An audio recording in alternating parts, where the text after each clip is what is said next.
Hello, Guardians, and welcome to the Destiny IT Pros Podcast, brought to you by FrontPoint IT, Utah's premier managed services provider. Find us online at frontpoint-it.com. Hello, Guardians. It is Tuesday, July 28th. I'm Jeremy Wright. I'm Dan Stanford, and we have a special guest player with us today, my son Ethan. He'll be playing in the background here on Destiny. All right, so it is Tuesday in the tower, which means that it is a weekly reset, which means that it is time to get back out there and earn our XP and earn our, hopefully, exotic items. So this week we have the Nightfall Strike, which is the Shadow Thief. We've got Arcburn, Juggler, and Brawler modifiers. Pretty boring, but also could be kind of fun. So that's Tanix at the end that we got to fight him. Tanix the Scarred. I always do like the burns. They make it a little more fun. You just, gear up on all that arc gear and go out there and you can just wreck them. That's fun. And then the Heroic Strike, we have Winter's Run with the Juggler only modifier on. So that's the Archon Priest. Should be pretty easy to do with only the Juggler, no burns, and nothing else. Yeah. Just watch your ammo, but otherwise go nuts. And then Prison of Elders, level 32 is Broken Legion, which was the level 34 last week, fighting Valistra Arg and his alternating rainbow shield that he's got.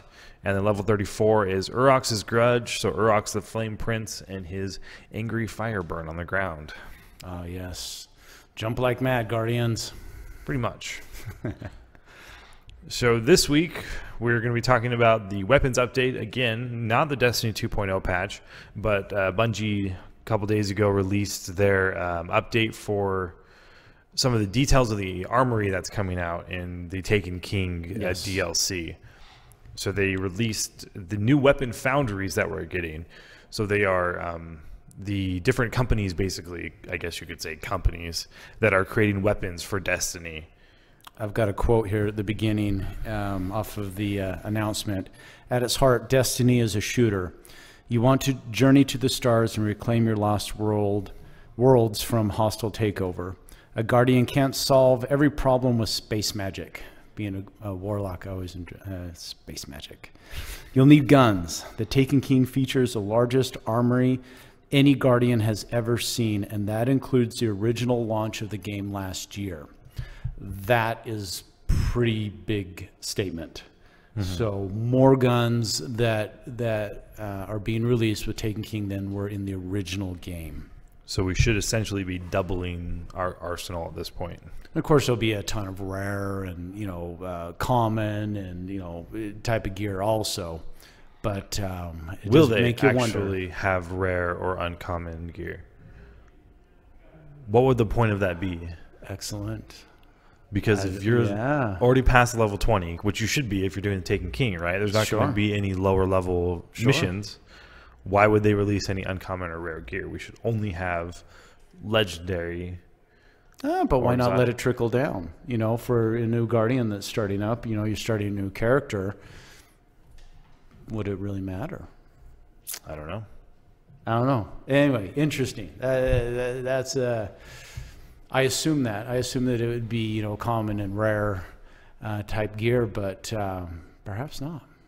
One thing I did notice is that there's actually going to be perks on some of these weapons for each individual class. So if you're a warlock, there will be weapons that have specific abilities that will help your class, hunter and titan obviously as well, depending on the gun and their different things. So they kind of go through here and they tell you the different names of these companies, and they have some preview images of these guns. So the first one they have is Heke, or Hek-E, I'm guessing. It's an A with an umlaut, so I'm going to assume it's Heke. And they said the design pillars are provided by lead artist Raj Natem. I'm guessing Bungie people. I probably won't go into detail on that. But anyways, they say that the basic idea behind these weapons should be hammers, not scalpels. Relatable design harkening back to a lost era. It is not about exciting form. It is about exciting function. A weapon's weapon. And Heke is an instrument of the people. Sounds like a big blunt instrument. To me, it sounds like they're going with things that are not as cool looking. They should be very blocky. They should be very heavy, and they should do what they need to do, and that is it. All about impact.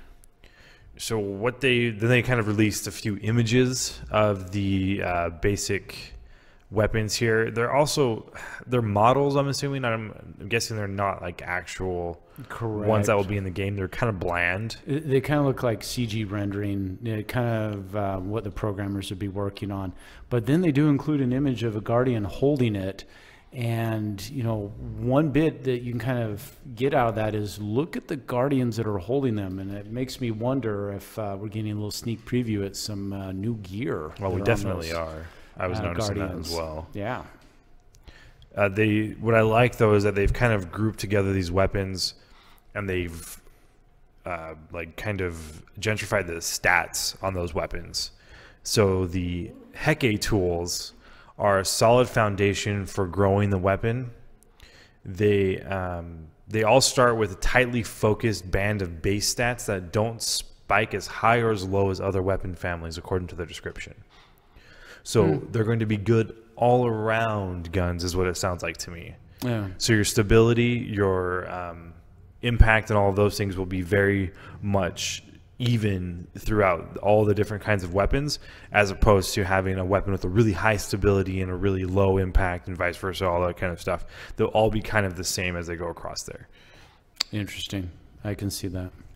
And then also the different weapon families have specific perk nodes on each thing. So on a Heke talent grid, you'll see a simplified set of scopes that work best for the weapon, front-loaded perk nodes with the stat upgrade options occupying the final column. Heke perk selection is focused on offensive actions and combat tactics.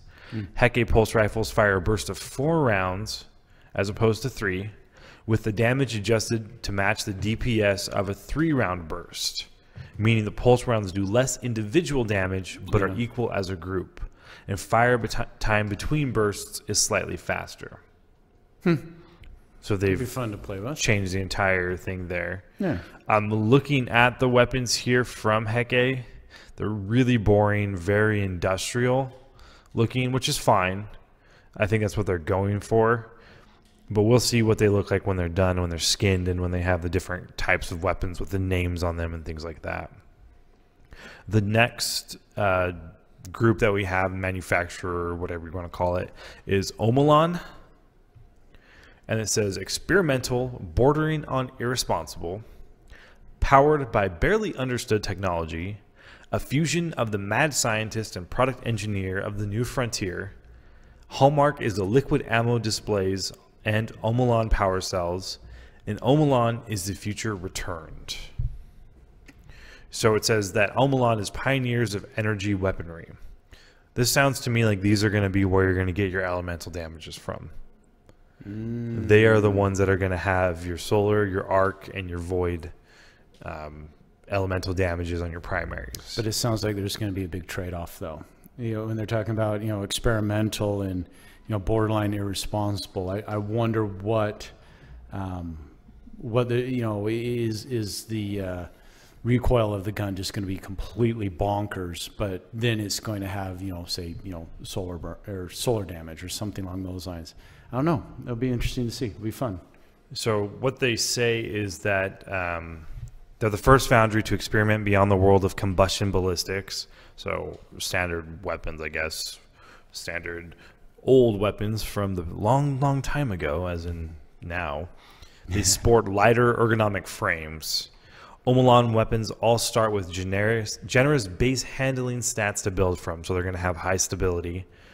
And then they have the talent grids focused on behavioral perks over stat customization.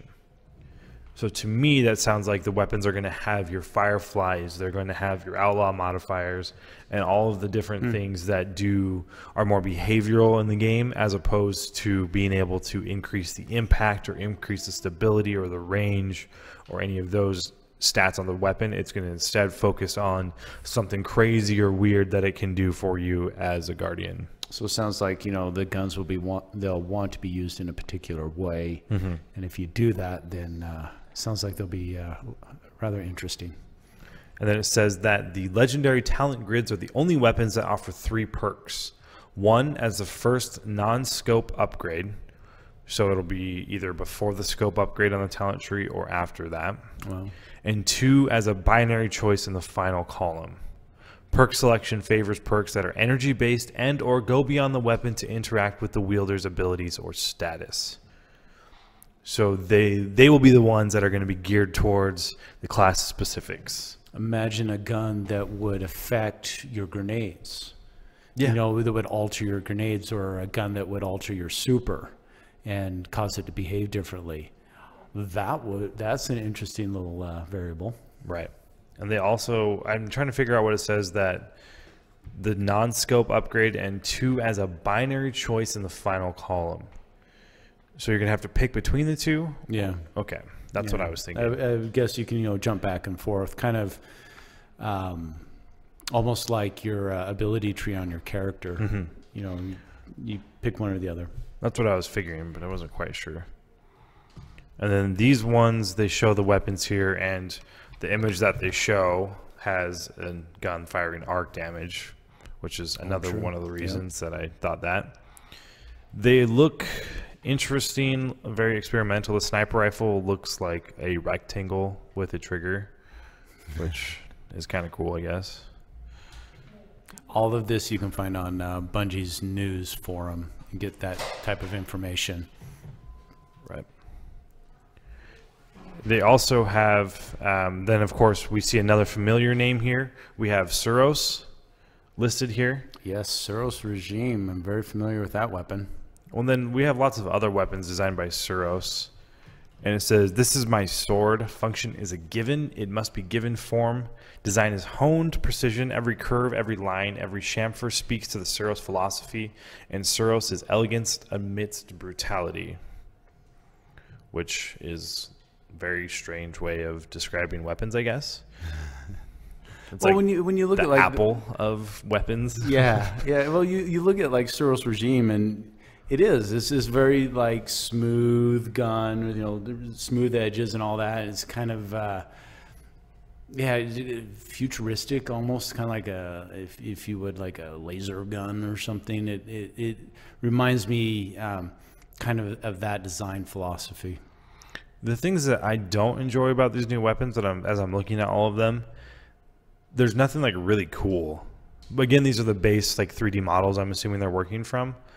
But some of the Destiny weapons, they have like this very otherworldly presence to them. Oh, you're talking like some of the raid gear? Well, not just the raid gear, but even the standard weapons that you get, they have like pretty design things on them that make them kind of fun. Mm-hmm. And these are all kind of more of a weapon you'd see. They look like weapons you'd see in Battlefield or Call of Duty or another shooter type game. They're not the weird futuristic weapons that you would think that you've seen normally in Destiny.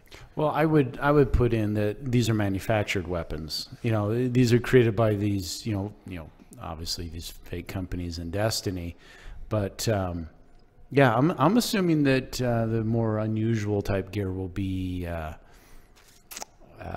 more your raid specific type stuff. You know, you're gonna have to find them. Mm-hmm. And then a note here at the end from Bungie, it says, "This inspection does not cover the entire product line that Heke, Omulan, and Suros have to offer. We're holding back a number of armament categories for you to discover for yourself as the Taken War escalates." I noticed that they said armament categories. Does that mean that we're going to be gaining weapon types, i.e., like, you know, other things besides shotguns, fusion rifles, and sniper rifles? Are we going to see other categories? Interesting. Or are they just referring to, you know, your categories of shotgun, fusion rifle, etc.? Mm-hmm. I don't know. And they see that there will be more choices than ever to arm yourself in the tower. Factions will have their own guns. Classes will have their own guns. Right there is what I was referring to. So you'll be able to get guns as a hunter that no other class can have. More quests will lead you directly to specific guns. So that'll be fun. Well, what I like about that is, you know, if you want to get Fatebringer, the only way you can get Fatebringer, Vault of Glass, hard mode, Templar's Well. Yep. You know that, but the odds of you getting it are still whatever they are, the 1%, 10%, 20%, whatever it is. but they say more quests will lead you directly to specific guns, meaning if you do this mission and you beat it under these circumstances, you are guaranteed to get a specific gun. I'm okay if it's not even guaranteed. I mean, just more, if you know that you do these things, you have the higher probability or high probability of getting this particular weapon. I like that. The random drop, you know, so many of the exotics and that are just flat out random, you know, Gallahorn, for example, or Icebreaker.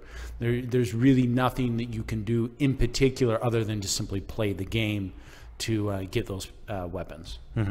I do like the idea of having a little bit more structure to some of the weapons. I like the idea that classes will have their own guns. Very cool. Because that's one of the things I like about being a hunter is they have like these different stories that you tell yourself about each character. Like warlocks are like the scholars who are like in tune with the power of the universe, you know, that kind of space magic. Yeah, exactly. So you have that story that you tell yourself. But aside from the super, there isn't, and your abilities, there isn't really anything that separates that. You know, everybody has the same weapons, so that's kind of boring. So I like the idea that classes will have their own weapons. There's going to be like a cool hand cannon that you can only get as a hunter that has these crazy cool perks, and there will be like a crazy, you know, assault rifle that you can only get as a warlock and that kind of a thing. Yeah. I think that'll be fun. Well, and also one that would start to modify your abilities too. So you have a particular weapon and your Nova Bomb. You know, I can't remember the exact version of it, but the Nova Bomb that has the 3 that shoot out, you know, all of a sudden you get 4. Right. You know, something along those lines. That sounds like a lot of fun. And they say that the models you're looking at will seed a vast array of options you'll use to equip your Guardian. So again, that the models you see there are just the base model that Destiny is using for the weapons that you'll see. So the perks will change and everything, etc. They also say that the gunsmith will have a new way to include you in his enterprise. I'm going to guess that you'll see gunsmith-specific quests and gunsmith-specific missions of things you have to do for him, I guess, to get guns or to get parts, or maybe you can get specific things to add on to these guns.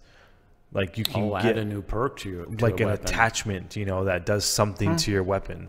I was thinking the parts, where you're going with the parts. You know, you got to go out and find X amount of this and X amount of that, and then you can bring them back to the gunsmith. And then with that, you can then, you know, either create this new gun or upgrade, you know, this other gun. That's good stuff. That sounds like a lot of fun. I would like to see some type of purchase from the gunsmith to add elemental damage to a gun. That would be interesting.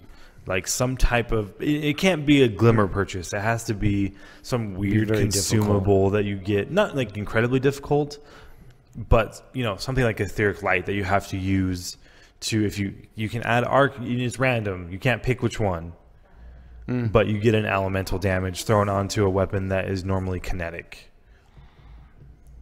I wonder if that might be too much for the game though, where you might start, you know, becoming too powerful, and Bungie would have a hard time with that. You know, to be able to take some of those primary weapons that are already got a lot of kick to them, and then adding an elemental damage onto it, and then doing, say, you know, a raid, or not a raid, but a strike that's got that particular burn. I mean, you just might be such a force of destruction. I don't know. And then I'm looking at the pictures of the Guardians here. On the page, there is new gear here. So there's a Warlock, a Hunter, and a Titan, obviously. The Hunter is wearing a set of gear where she has like little wings by her hood. Somewhat like, you know, like makes me think of like Hermes, but that's on the feet. So she's got wings on her, feathers, sorry, on her hood there, which I've never seen on any of the weapons, or on any of the gear before. Yeah, there's a picture of a hunter holding a hand cannon that is real evident on. I can see that, yeah. And then the Warlock that's pictured here has gauntlets that have some type of arc energy hanging out of them, which of course Warlocks do not have any arc energy at the moment, so we know that they're getting the Storm Caller. That's the super, or that's the subclass for the arc for the Warlock going forward. It sounds like they're gauntlets that are specific to that subclass. Mm-hmm. So, I mean, it only makes sense that they'd have new gear that would be specific to all the new subclasses. And then the Titan, I've never seen these gauntlets before, or the helmet or anything.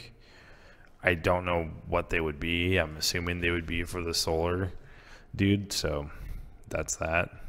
And then this is, I'm assuming this is also the Night Stalker Hunter with the gear that she has on. I've never seen any of it before. Yeah. I'm guessing these entire outfits are all new gear. I've never seen it before. So, Jeremy, have you heard about the new Arsenal pack, the pre-order bonus that they have released? I have not. So apparently it leaked on the internet, and I didn't catch the date on it, but in the last day or two, Bungie has said, okay, fine, yes, you caught us. They are releasing what's called the Suros Arsenal Pack pre-order bonus. And let me go ahead and read the announcement verbatim. Ever had a secret you couldn't wait to tell? Maybe you let it slip before it was time. You tell a friend, they tell a friend, and the next you know, the Legend Blue is talking about it on Reddit. It happened to everyone. This morning, some information about Suros Arsenal Pack made a surprise appearance on the internet. And he says the rumor is true, but they said they want to clarify some details. So here's the details about the Suros Arsenal pre-order bonus. Early access to Suros Arsenal Pack will be available on the Taken King date, September 15th. Suros Arsenal Pack can be attained by pre-order of digital and physical editions of Destiny: The Taken King, or by purchase of the digital or physical collector's editions. Suros Arsenal Pack can also be attained through gameplay starting the beginning of next year. Suros Arsenal Pack is not exclusive to any retailer or platform. So what does this mean?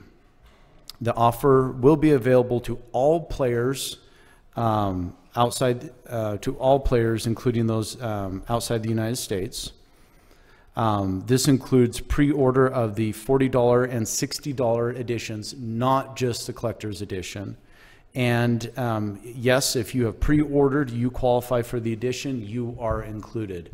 So it leaked out that with our pre-orders of Taken King, we get an extra little bonus here, the Suros Arsenal Pack. And I can give you details on that. It includes a Suros shader, which is kind of cool. You can see it here, Jeremy.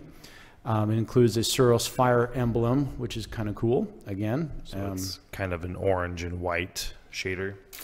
Yep. A lot of red in it. Kind of looks like there's a dragon on it. And then 3 weapons that you get. The Suros PRR-11, which is an auto rifle. The Suros BNS-13, which is a pulse rifle. And then Suros WSC-17, which is a scout rifle. You can see them all here. They're all very Suros themed type guns, obviously with kind of their color scheme to it. A lot of red, black, and it's kind of an off-white. Kind of cool, kind of neat. They hinted at there were going to be other things coming with the pre-orders, and apparently this one got out a little bit early on Bungie.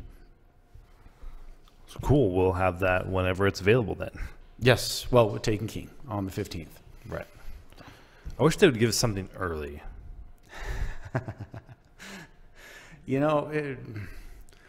But I guess, we just got to wait.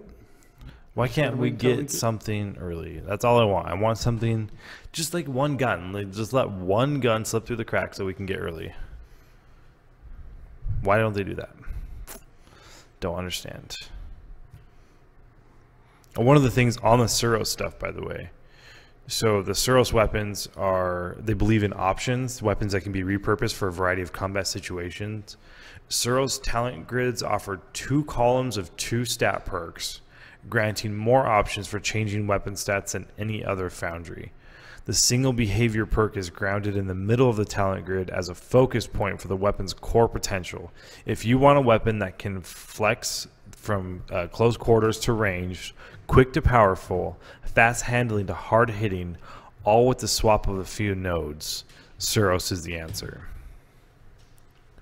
So it sounds like those are going to be more of the all-around type weapons. Yep. It kind of reminds me of kind of your go-to. You know, in most situations, you're going to be able to use those quite well. You'll be able to modify them to how you want them to roll, and then off you go. I want to see a new hand cannon. And I like this new hand cannon they have here. Although it... Well, that's not a Suros, is it? No, it's an Omelon. Yeah. The bonus pack did not include a hand cannon. I don't think Suros would make a hand cannon. It doesn't seem like their cup of tea.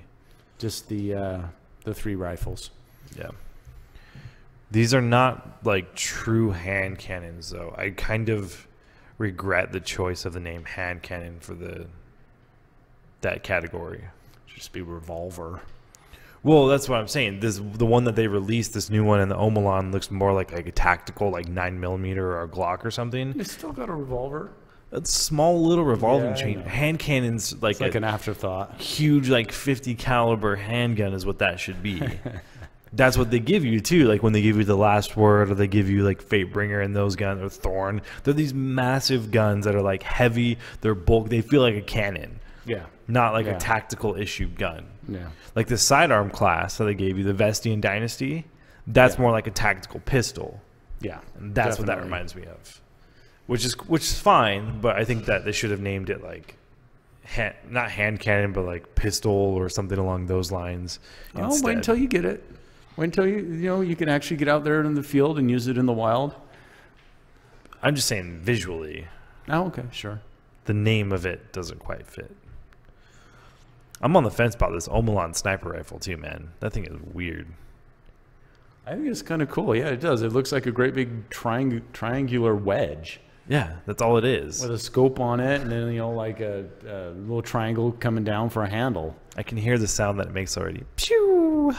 That's what it sounds like. I guarantee it. I guarantee that's what it sounds like. I think the shotgun looks cool though. Which one? The top one, the Heke. Heke? Yeah. The shotgun. It looks like just a regular old school pump action shotgun. It's right there. Yeah. Yeah. I don't know. I just like the design of it. I think it's pretty cool looking. We should be putting these up on the screen. Oh, well. Too bad you don't get to see them. Go to Bungie.net and look at them. There you go. I think that'll do it for today, Guardians. Do you have anything else, Dan?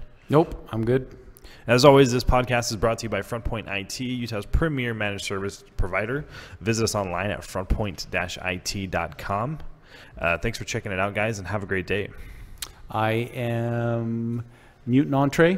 And my gamer tag is IT Outlaw on Xbox, Twitter, and anywhere else on social media sphere that I may be. And we'll catch you next week. I